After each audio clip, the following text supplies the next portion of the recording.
Hey guys, it's Dan. Welcome back. I want to do a quick video here showing you some of my painted stuff. So obviously not an unboxing, but I thought that it might help to show some of the similarities and differences between two similar products that are on the market, and that is Warlord Games plastic landscapes, which you see on the left hand side, and Perry Miniatures multi-part plastic pikemen that can be built from their War of the Roses mercenary kit. And so I just wanted to quickly just take a look at some of these finished models to help give you an idea of where some similarities might exist, where some differences might exist, and overall just give you some thoughts on both of those kits. So to do that, the wall of pikes that you see in front of you are it's 2 units of 49 that I've got of both, so almost 100 miniatures, so we don't need to look at all of them in order to have this discussion. So let me real quick cut to some miniatures isolated. Okay, so we've got 5 miniatures from each kit, Warlord Games on the left-hand side, Perry Miniatures on the right. And right out of the gates you can see that we're talking about miniatures that are roughly correct in scale. They're roughly similar in scale and size. Even the pike lengths are about the same.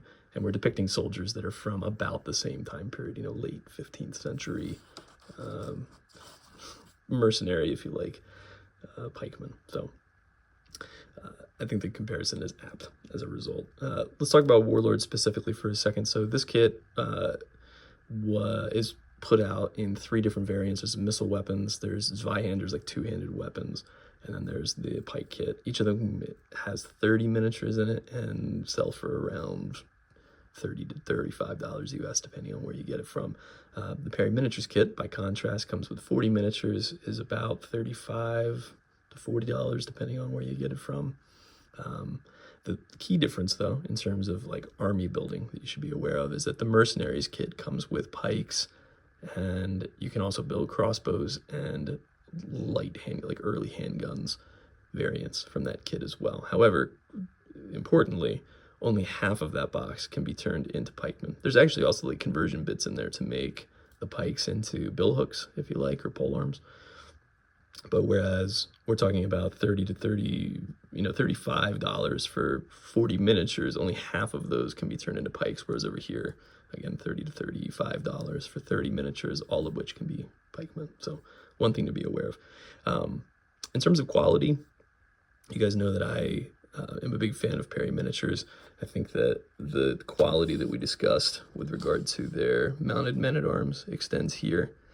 It's to the point, actually, where when I paint these guys, when I paint anything from Perry Miniatures, there's so many little details on the armor, on straps and stuff like that, that I actually feel like personally challenged by them. Like, if they can sculpt this, then I shouldn't be lazy. I can actually go through and paint some of this stuff. So the sculpts from Warlord are also, I think, very detailed. The only maybe criticism I would have of the kit aesthetically is that I think it's one of two things. I can't really tell, and maybe it's just my mind playing tricks on me. Either that the arms are slightly too short or that the heads are slightly too large. And I'm erring on the latter of those two assumptions. Like, this guy's head looks kind of bulbous to me. I don't know.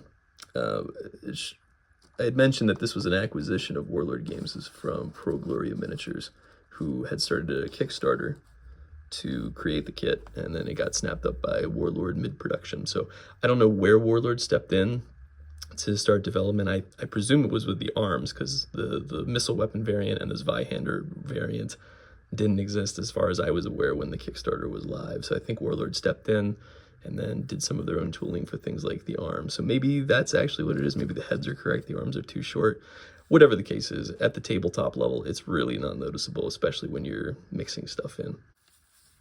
Talking about the Warlord kit specifically here for a second, there was no variety in terms of pikes. There's like 1 pike per body. However, you can see, just from looking at these examples, that there's a couple of different examples of sleeve arm types for the kit. No hand weapon options or anything like that within the kit itself. I did feel like some of the arms are clearly designed to go with specific bodies. There was one that has really poofy sleeves that is meant to go with like these pants, for example. So it felt a little bit more restrictive that way. The number of head options too wasn't exceptional. There's a lot like this with the hats with the feathers sticking out of it. There were loose feathers, which was a cool inclusion because that meant I could do stuff like this, like add a feather onto helmets to add a little bit of variety. But I think there were something like 8 to 10 heads for 6 body types, which isn't the best, especially in comparison to the Perry kit, which is kind of an unfair comparison too, because the Perry kit, just like what I was talking about with the mounted men-at-arms kit, what makes it so exceptional is its ability to interchange parts with other kits. So the Bows and the Bills kit and the Mercenary kits are 2 distinct Perry miniature sets that have different head options in both, and you can swap them between in order to add a really crazy amount of variety. The Perry kit also, in addition to like some feathered heads, things like that, I don't think there were any loose feathers like there were with this one, but it had things like these bucklers. There were a good number of bucklers that were included. Pavises, if you wanted to do that with your pikemen. I don't know if that actually makes any sense, but if you wanted them like maybe on their back or something like that, some more accessory options that way. Same thing as in terms of sword scabbards. There were a good number and variety of sword scabbards, whereas with these, they had these little daggers, and they also, I think, came with like Kriegmesser short sword that could be attached to the side, but I found them to be kind of bulky looking, and ultimately didn't put them on to my models in the end.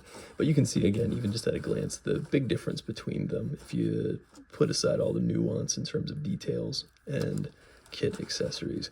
The big aesthetic difference between the two is that these ones have kind of the quintessential Warhammer Empire poofy sleeves, whereas these guys have sort of the regular tunics of the time, and then it really will come down to how you want to paint them to further distinguish between the two. Which one you go with, I think, ultimately comes down to aesthetics, what it is that you're looking for in terms of the army to build. Personally, I went with both because I liked the aesthetic of both, and in fact, the scale is so close that I have a lot of miniatures that are actually a kit bash of both sets. So the ones in the middle there are all Perry Miniatures bodies that I've blended together with some of the Warlord Games accessories. So these are really interchangeable kits. So the quality is all there. I think that the aesthetic is similar enough.